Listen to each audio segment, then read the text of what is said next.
미국의 가계부채 규모가 사상 최대 수준인 14조 달러에 육박했습니다. 불법 체류 청소년 추방유예 프로그램의 승인자 중 10%가 과거 체포된 전력이 있다는 조사 결과가 나왔습니다. 캘리포니아 고등학교에서 총기 난사 사건이 발생한 지 하루 만인 15일, 뉴저지의 한 고등학교에서 또다시 총격 사건이 발생했습니다.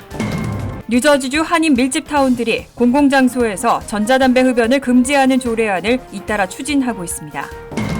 뉴욕시가 제2의 샌디를 대비해 로어 맨하튼 동쪽 강변에 홍수 방지 장벽을 건설할 계획입니다. 이상은 이 시각 주요 뉴스입니다. 시청자 여러분 안녕하십니까? KBN 뉴스입니다.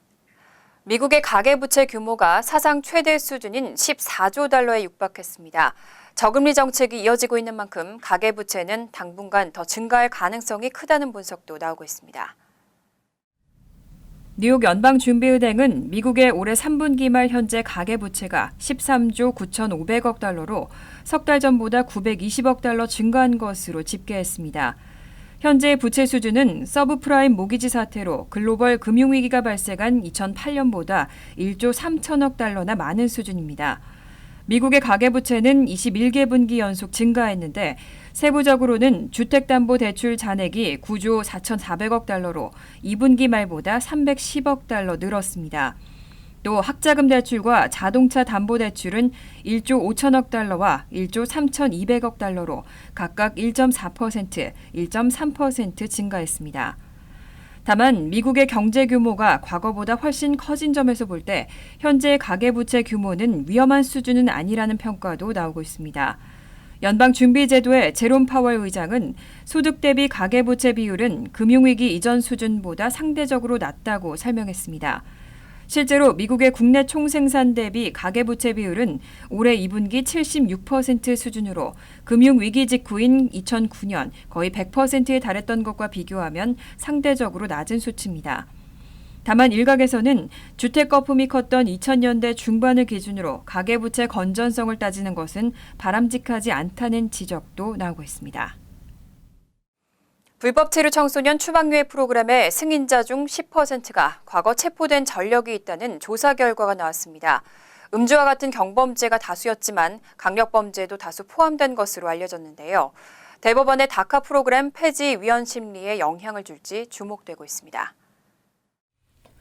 연방이민서비스국은 16일 2012년 8월부터 2019년 10월까지의 다카 승인 현황 보고서를 발표했습니다. 그런데 이 보고서에 따르면 전체 승인 케이스의 10.4%에 해당하는 79,398명이 과거 체포된 전력이 있는 것으로 조사됐습니다. 이 가운데 67,861건은 다카 케이스 승인이 이루어지기 전에 이미 체포된 적이 있었고 15,903건은 승인된 후에 체포됐습니다. 하지만 이 중 얼마나 많은 케이스에서 실제로 유죄가 확정됐는지는 공개되지 않았습니다. 유형별로는 음주가 23,305건으로 가장 많았고 이민 관련 범죄 12,968건, 절도 7,926건, 그 밖에 성폭행 62건과 살인 15건 등 강력범죄도 다수 포함된 것으로 나타났습니다. 이번 통계는 연방대법원이 도널드 트럼프 행정부의 다카 폐지 정책의 위헌 여부를 놓고 최종 심리를 개시한 가운데 나온 것이어서 주목되고 있습니다. 연방대법원은 현재 트럼프 대통령이 지명한 2명의 대법관을 포함해 보수 5명, 진보 4명의 대법관으로 구성되어 있는 만큼 다카 프로그램은 7년 만에 폐지되는 쪽으로 가닥이 잡힌 것으로 전망되고 있습니다. 캘리포니아 고등학교에서 총기 난사 사건이 발생한 지 하루 만인 15일, 뉴저지의 한 고등학교에서 또다시 총격 사건이 발생했습니다. 이번 총격으로 3명이 부상을 입었는데 용의자 5명이 체포됐습니다. 지난 15일 오후 8시 30분 뉴저지 플레전트빌 고등학교 홈구장에서 열린 플레전트빌 그레이하운드와 캠든 고등학교의 캠든 팬더스와의 풋볼 경기 중 총이 난사되는 사건이 발생했습니다. 이 총격으로 27살 남성과 15살 소년, 10살 어린이가 총에 맞아 필라델피아의 병원으로 이송됐습니다. 애틀랜틱 카운티 검찰은 27살 남성은 수술을 거쳐 회복 중이고 15살 소년은 치료를 받고 퇴원했지만 10살 어린이는 중상이라고 밝혔습니다. 경찰은 총을 발사한 31살 에빈 와이어트를 살인 미수와 불법 무기 소지 등의 혐의로 체포했고 현장을 떠나 차로 도주하던 4명의 용의자를 체포했습니다. 이들은 도주하다 총을 길에 버리는 등 증거 인멸도 시도한 것으로 알려졌습니다. 캘리포니아주 로스앤젤레스의 한 고등학교에서 총격 사건을 일으킨 학생이 지난 15일 치료 도중 숨졌습니다. 범행 동기도 미궁에 빠졌습니다. 뉴욕타임스는 LA 카운티 경찰국이 성명을 내고 센타 클라리타 소거스 고등학교에 재학 중인 너세니얼 버하우가 머리에 총상을 치료받던 중 15일 사망했다고 발표했다고 보도했습니다. 일본계 미국인 너세니얼 텐노스케 버하우는 자신의 생일인 14일 오전 7시 30분쯤 운동장에서 45구경 반자동 권총을 학생들에게 발사했습니다. 16초간의 총격으로 학생 2명이 사망하고 3명이 다쳤고 버하우도 자신의 머리에 총을 쏴 중태에 빠졌었습니다. 경찰은 버하우의 어머니가 이날 오전 아들을 학교에 차로 데려다 줬고 집에 총기 6정이 더 있었다는 사실 외에 범행 동기는 파악하지 못했다고 밝혔습니다. 다만 LA 카운티 경찰국은 버하우가 사망하기 전 열린 기자회견에서 경찰이 40건의 인터뷰를 진행했지만 동기나 합리적 의심이 드는 단서는 없었고 총격을 계획한 것은 분명하다며 충동적인 범행은 아니었다고 밝혔습니다. 전국적으로 전자담배 흡연이 원인으로 의심되는 폐질 환자가 2,000명이 넘습니다. 가양 전자담배 판매를 전면 금지하는 법안이 추진되고 있는데요. 뉴저지주 한인밀집타운은 공공장소 전자담배 흡연을 금지하는 조례안을 잇따라 추진하고 있습니다. 지난 12일 열린 리츠필드 타운의회의 원래 회의에서 데니스 심 의원이 지난달 28일 발의했던 공공장소 전자담배 흡연 금지 조례안이 만장일치로 통과됐습니다. 심 의원이 발의한 조례안은 현행 조례에서 명시하고 있는 타운 정부 소유의 건물과 공원, 육류나 과일, 채소와 음식 등을 파는 소매점에서 흡연을 금지하는 조항에 전자담배 흡연 금지를 포함시키는 내용입니다. 이번 조례안이 통과되면서 해당 장소에서 전자담배를 흡연하다 적발될 경우에는 $500 이하의 벌금과 30일의 사회봉사 명령 처분이 내려집니다. 한편 팰리세이즈 팍 타운 정부 역시 지난달 24일 타운의회 원래회의에서 관공서와 학교, 공원 등 공공장소에서 전자담배 흡연을 금지하는 조례안을 상정했습니다. 펠팍타운의회는 오는 25일 열리는 원래회의에서 이 조례안에 대한 최종 표결을 실시합니다. 조례안이 표결에서 통과되면 시청이나 도서관 등 공공시설과 공원, 수영장 등을 포함한 레크리에이션 구역에서 전자담배를 흡연하다 적발 시 최대 $500의 벌금이 부과됩니다. 뉴욕시가 제2의 샌디를 대비해 로어 맨하튼 동쪽 강변에 홍수 방지 장벽을 건설할 계획입니다. 시의회가 $14억 5천만 달러의 관련 예산을 승인했습니다. 뉴욕시 의회가 지난 14일 빌 드블라지오 뉴욕시장이 제안한 홍수방지 장벽 예산으로 $14억 5천만 달러를 승인했습니다. 드블라지오 시장은 이스트리버 몽고메리와 이스트 25가 사이 2.5마일 구간에 13피트 높이의 장벽을 건설하고 침수 지역으로 꼽히는 이스트리버 파크의 일부에 8피트 높이의 장벽을 만들 것을 제안한 바 있습니다.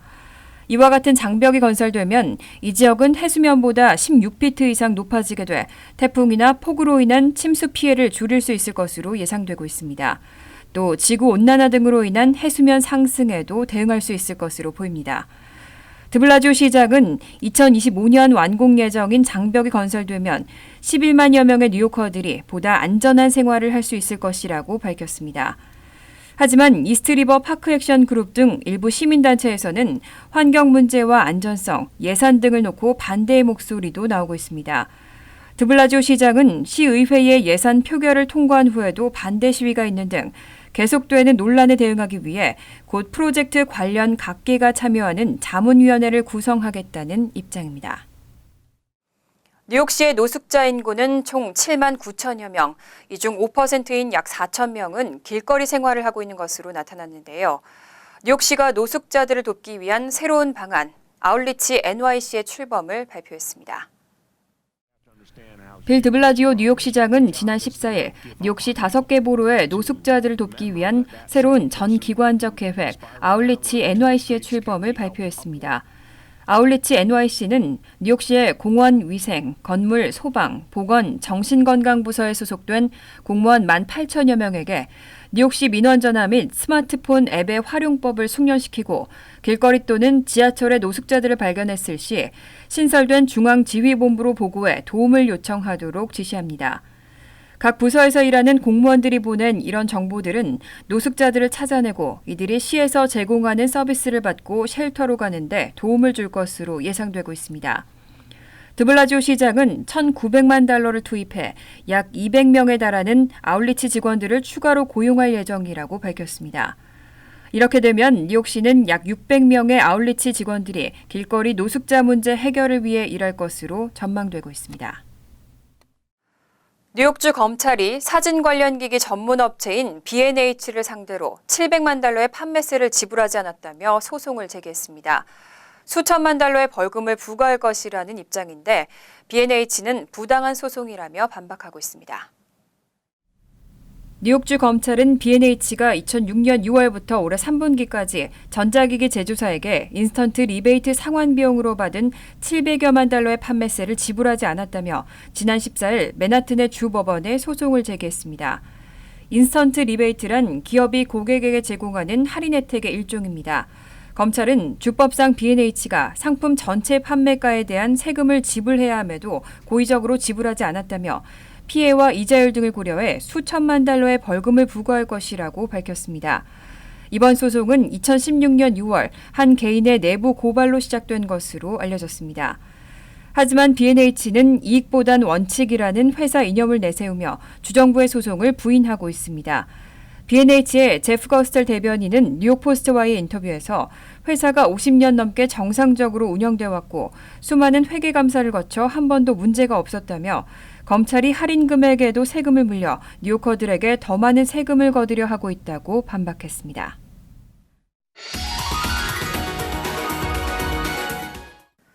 이어서 LA 지역 한인사회 소식입니다. 연말이 되면 기부단체를 사칭해 기부금만 챙기는 스캠 사기가 빈발해 주의가 요구되고 있습니다. 연말 도네이션 스캠 예방법을 여준호 기자가 알아봤습니다. 운전 중 기름이 떨어진 여성에게 자신의 전 재산인 $20를 건네준 한 노숙자의 사연. 미국인들에게 감동을 선사하면서 $40만 상당의 기부금까지 모였지만 모두 돈을 가로채기 위해 기획한 사기 행각으로 드러났습니다.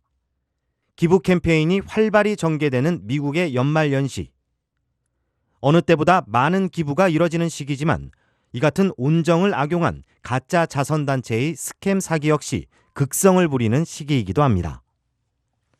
자선단체로 가장한 가짜 웹사이트를 비롯해 기부를 요구하는 전화 그리고 이메일까지 그 형태도 다양합니다. 도네이션 스캠 사기를 당하지 않으려면 우선 기부.org 등 소비자 보호단체 웹사이트를 통해 기부하려는 자선단체가 정말 존재하는지 확인하는 것이 중요합니다. Do your research. You want to make certain that that charity that you're giving to is the right charity, that it's not a fake website. 기부 요청을 하는 전화를 받다 개인정보가 유출돼 피해를 입는 사람들도 많습니다. 만약 기부를 요구하면서 소셜 번호 등의 개인정보를 묻는다면 이는 스캠일 가능성이 높습니다. 기부금을 지불할 경우엔 기록이 남지 않는 현금 기부를 피하고 애플페이나 페이팔 등 비교적 보안 체계가 잘 구축되어 있는 지불 서비스를 이용하는 것이 좋습니다. They have some additional technology that's going to allow them to verify the purchase in a way that a credit card can't be verified. 또 은행 계좌 내역을 수시로 확인하고 비밀번호를 유추할 수 없도록 특수 문자를 사용하는 것도 금융정보 유출을 예방하는 유용한 방법입니다. 유명 자선단체와 비슷한 이름을 사용해 기부자들을 현혹하는 경우도 있는 만큼 무엇보다 기부단체에 대한 철저한 확인이 중요하다는 지적입니다. MBC 뉴스 여준호입니다. 남가주 지역에서 경찰 등 사법기관에서 활동하는 한인 경관들이 한인 사회를 지키기 위해 뜻을 모았습니다. 한인타운의 범죄율이 급증하다 보니 각 기관별 한인 경관들이 대책 마련을 위해 나섰습니다. 홍지은 기자가 보도합니다.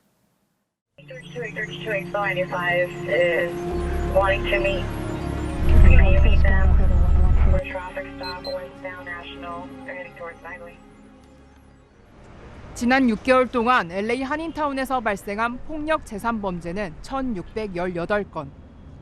LA 카운티 200여 곳의 지역 가운데 한인타운 범죄 발생 빈도는 상위 26%를 차지했습니다. 사법기관들의 공조와 정보 교류 부족이 이 같은 치안 불안을 유발하는 또 하나의 이유로 지목됩니다.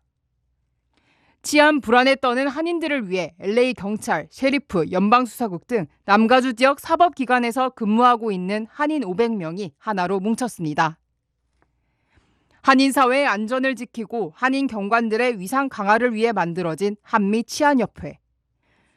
남가주 전역에서 사법과 치안기관에 소속된 한인들이 하나의 비영리 단체를 구성한 것은 이번이 처음입니다. 언어 장벽과 문화 차이를 좁혀 한인들의 편의를 증진시키는 것이 협회의 설립 목표입니다.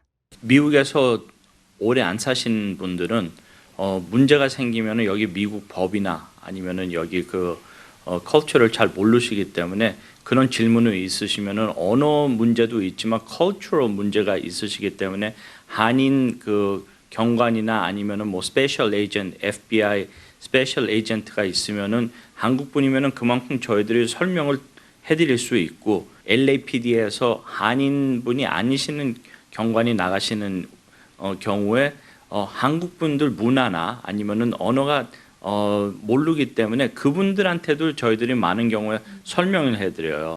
네트워크를 통해 한인 경관들의 도움이 필요한 적재적소에 연계하는 등 각 기관들과 적극적으로 공조해 나갈 계획입니다. 특히 멘토링과 한미 교환 경찰 프로그램 등 한인 2, 3세 후배 양성에도 주력하고 있습니다. 경험이 많은 경찰분들이 이제 저 같은 젊은 애들에게 이제 멘토링도 주고 많은 조언들을 이제 좋은 경찰이 되기 위해서 멘토링을 이제 오퍼하고 있어요. 저도 이제 멘토링을 받고 이제 저희 후에 나중에 이제 경력이 많이 쌓이고 나면은 저도 이제 저 같은 경찰들을 찾아서 멘토링을 하고 싶습니다. 청년들을 대상으로 한 장학금 지원 사업과 서머 캠프 등 한인 경관 꿈나무들을 위한 사업도 추진되고 있습니다. 한미치안협회는 내년 1월 공식 출범을 앞두고 있습니다. MBC 뉴스 홍지은입니다. 간추린 소식입니다. 지난 5일 실시된 4개 지방선거에서 3곳에서 패한 공화당이 루이지애나 주지사 선거에서도 패배했습니다. 트럼프 대통령이 3차례 선거 지원 유세에 나서는 등 총력을 기울였지만 16일 치러진 루이지애나 주지사 선거에서는 존 벨 에드워드 현 주지사가 공화당 에디 리스폰 후보를 근소한 차이로 제치고 재선에 성공했습니다. 도널드 트럼프 대통령에게는 수치스러운 패배로 내년 재선에도 적신호가 켜졌다는 분석이 나오고 있습니다. 미 동북부 한인회 연합회가 16일 뉴저지 포트리 더블트리 호텔에서 제8대 회장 이취임식 행사를 개최했습니다. 이주향 신임 회장은 이날 취임사에서 전직 회장단의 노고에 감사를 드린다며 앞으로 각 지역 한인회와의 소통과 정보 공유를 강화하겠다고 밝혔습니다.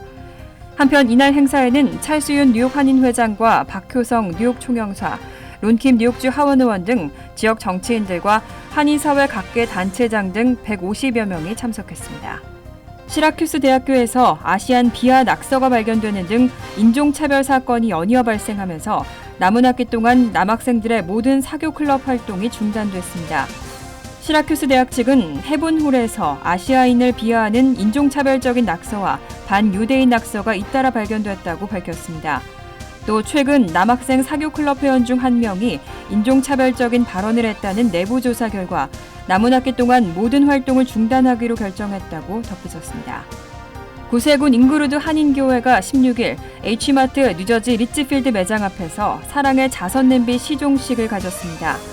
구세군은 이날부터 크리스마스 이브인 12월 24일까지 매일 오전 10시 30분부터 오후 6시까지 버겐카운티 내 한인마트와 로컬마트 등 10여 곳에서 자선냄비 모금 캠페인을 진행합니다. 올해 목표액은 $50,000로 기부금은 노숙자를 위한 식사 제공, 어려운 가정에 사랑의 쌀 전달, 형편이 어려운 노인에게 음식 제공 등 전액 불우한 이웃을 위해 사용됩니다. 조광한 남양주시장과 이도재 최성임 남양주 시의회 의원은 지난 15일 뉴욕 한인회를 방문해 찰스윤 뉴욕 한인회장과 만나 상호 교류와 협력 방안 등에 대해 논의했습니다. 양측은 향후 이를 위한 실질적이고 구체적인 방법을 모색해 나가기로 했습니다. 미주 한인 이민사 박물관은 어제 맨하탄 박물관에서 한인 입양인과 가족들을 위한 무료 한복 사진 촬영 행사를 개최했습니다. 한인 입양인 단체 AKA 회원과 가족 50여 명이 참석한 이날 행사에서 한인 입양인들은 뉴저지 더 한복에서 협찬한 한복 40벌을 입어보고 기념사진을 촬영하는 시간을 가졌고 행사가 끝난 후에는 전보치기 등 쿠킹 클래스도 체험했습니다. 환율과 증권 소식입니다.